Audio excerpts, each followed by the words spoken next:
How to Cut the Etheric Chords That Are Binding You by Cherokee Billie. This is a topic that I cover frequently with people who have relationships that they just can't get rid of emotionally or physically.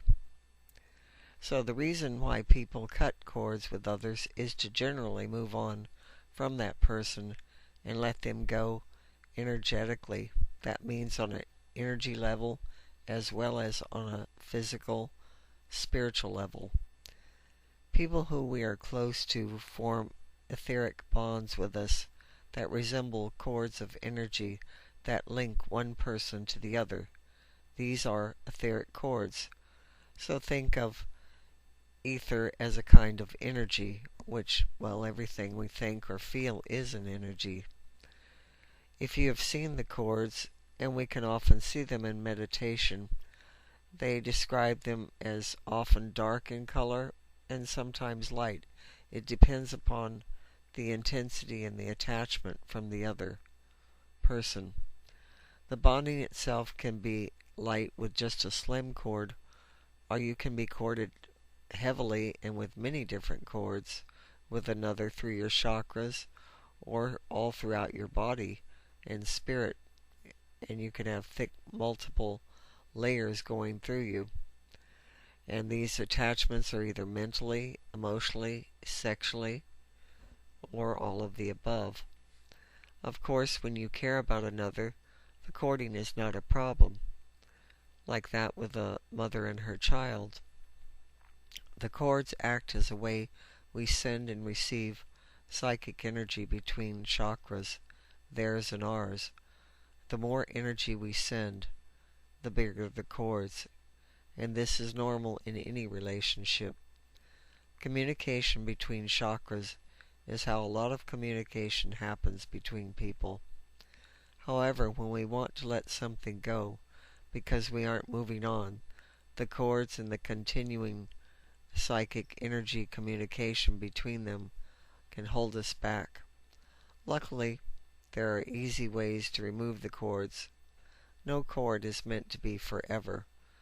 Whether cords reform again is entirely up to us, but when we are ready to let something go, we probably won't go to the effort of reforming those ties any longer. Here are some symptoms of heavy cording. You're unable to move on, unable to stop thinking or obsessing about a person, frequent conversations in your mind with a person, frequently remembering what they said in the past, feeling their ongoing judgment or criticism, arguments sometimes daily in your mind with someone. These can be actual psychic arguments or spiritual, telepathic arguments. Constant memories or emotions that arise. Temptation to go back to a relationship that does not serve you. Stalking another online through social networking, watching them compulsively. Unable to sleep or endless processing of the past. Deep feelings of sadness, anger, and depression around the past. Feelings of wanting to get revenge, are constantly aware of unfair treatment.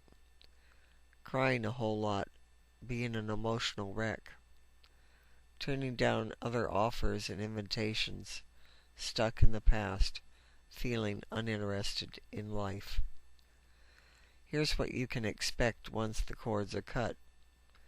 In simple terms, you can expect to find your mind no longer dwells upon the person as the psychic attachment has been dissolved. Your mind is quieter, calmer, and it's like cleaning out a closet.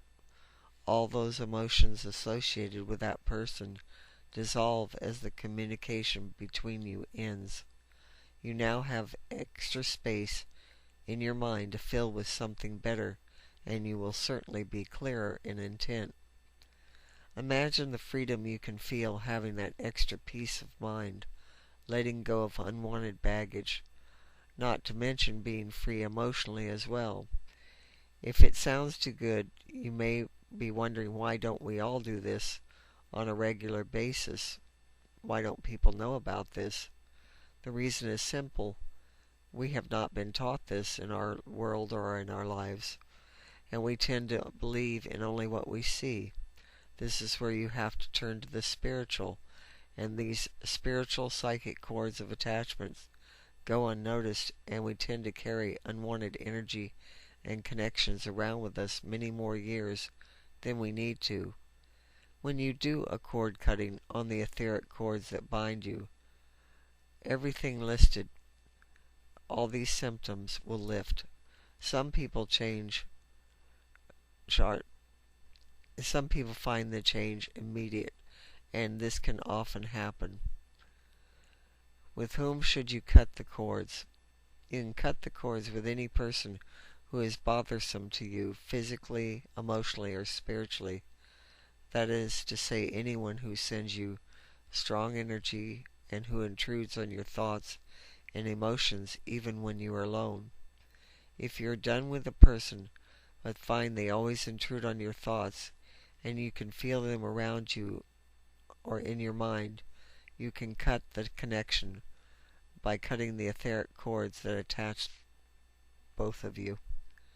Some people with strong sexual bonds can find relief here as well by disconnection, getting rid of that connection through your sexual chakra to theirs, if such a bond was formed, and it often is. If an old flame was harmful or hurtful to you in some way, being free on all levels is incomparable. You literally move on, and a new space is formed around you. You can then proceed to fill that space with more amiable and pleasant thoughts and feelings. You can also cut the cords with any person who has abused you, either physically or emotionally. Victims of any crime such as rape, beating, even bullying, can form bonds with the perpetrators that continue on energetically even long after the crime. Cutting these bonds will help healing that much faster. This will help you to release the pain and clear out your energy field or aura of that trauma. You can certainly continue to cut the cords until they no longer reoccur and you have completely moved on. If a cord cutting fails, this indicates that you're not willing to really let go of something or someone yet. That's okay. It just means you aren't ready to move on.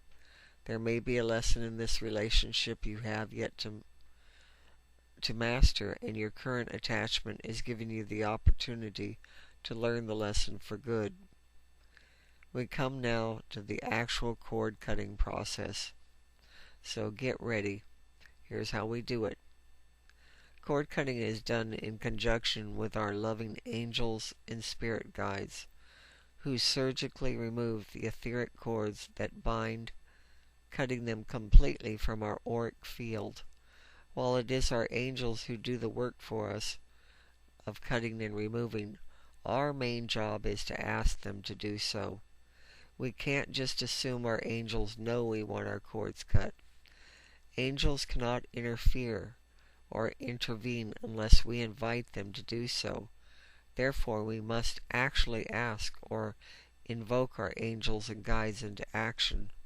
Fortunately, that is easy to do and takes no time at all. Here's a simple little prayer that you can say out loud that can help with your intent. Here we go. I ask my angels and spirit guides to help me in this task. I wish to free myself for all eternity from, and you can insert the name, so that both of us may go free from ties that bind and all energy attachments from the past. It is time to move past the experiences we have shared. I am thankful for what I have learned and lessons given, but this attachment is no longer needed and is holding me back and affecting me now. With power, I now ask for all cords to be cut, for all energetic cords physically connecting the two of us to be removed, dissolved, transmuted, and cut free, and all energy to be returned to the original sender. It is my intention that no more energy attachments hook on to me from, again insert the name. With forgiveness and peace I release them to move away from me and move on while I do the same. I call upon Archangel Michael to use his mighty blue sword to surround me and cut away the cords and give me protection. I ask that this be complete and sealed now. Please cleanse my aura of negative energy and emotions and seal it with love. Amen. This is a powerful prayer, and I've written some of this down on one of the pictures here on this video. Spend a few minutes after repeating these words, just quietly sitting and breathing calmly while your angels work on your energy to remove these etheric cords and hooks. You may notice a shift in your energy at once, or you may not. It does not matter. Know that any sensations or warmth you feel during this process is completely safe. Please surrender to it and have faith, for this is being performed for you now. You might want to offer up any other prayers or invitations to the angels for help in your life. A good time to use this invocation is just before going to sleep. You can use it at any time you want, and use it as often as you wish, on as many people that you wish to release from you. It will begin to work immediately as long as you do not reform an attachment to them again. You might ask, why did the angels want to do this for me? The answer is quite simple. Because they love you, and that's all they are about. I know this will work for you, as this is a loving gift from your angels, sending you many blessings on your journey. And thank you for listening. This is Cherokee Billie.